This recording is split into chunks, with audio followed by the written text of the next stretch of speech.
In church this week, I listened to Matthew's account of Herod's slaughter of the innocent children of Bethlehem. I was struck by something that has been, I think, systematically ignored. God can be incredibly unfair in his dealings with us. I refuse to soften this or explain it away, as is often done. Joseph was warned in a dream to take his new family to Egypt to avoid the slaughter. Well and good. But how about those parents and children who had no warning? Let's not whitewash this. It is not fair that those parents received no warning. It was cold. It was cruel. There is no indication that God is punishing sin here, that these children or their parents had any special culpability beyond the sin nature. God could have warned the other parents. Instead, he saved Jesus, his son, and allowed the other children to be murdered by Herod. I do not believe that this problem is solved in whatever theodicy you might find compelling, as it is not a matter of the general existence of evil in a world created by a good God. God himself acted unfairly here. His action was pointed, both positively and negatively. Positively, he warned Joseph, and negatively, he did not warn the others. Let's be clear-headed. We've all heard this story for as long as we've lived, but those dead children were not our dead children. So we could appreciate God's provision for Jesus while conveniently ignoring God's decision to not warn the other parents.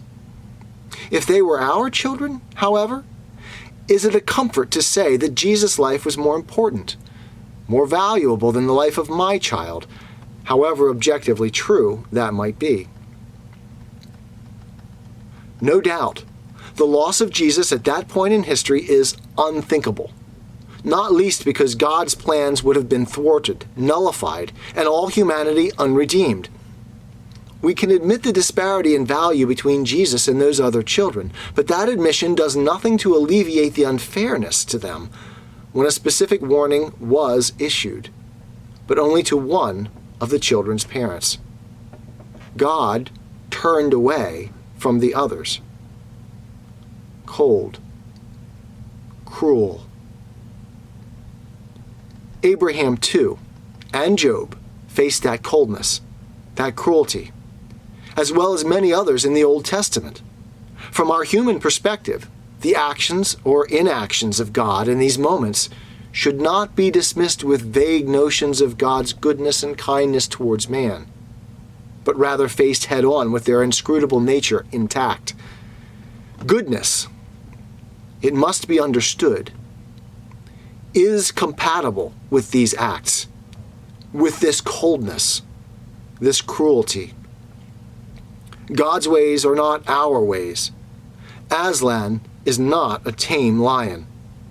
Human suffering and God's actions and attitudes towards it, that is, must remain a problem for us. We should wrestle with it, as Jacob wrestled with God.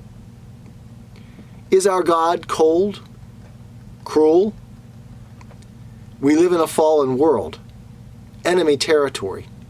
And whether we like it or not, coldness and cruelty are sometimes necessary. Perhaps the best answer is found where Christians must always seek their answers, in the person of Jesus Christ. Was it fair to the parents and children in Bethlehem that Jesus was spared, while their children were not? No. Did Christ expect fairness from the Father as he hung on the cross in his innocence? Did God save his own son from Herod's henchmen as a baby and turn his face from the other children of Bethlehem? He did. And then he nailed him to a tree. As Jesus died, let's not forget his agonized cry, Eloi, Eloi, lama sabachthani. God could have saved him, but he turned his face away from his own beloved son when Jesus needed him most. Cold, cruel. All praise be to our inscrutable God.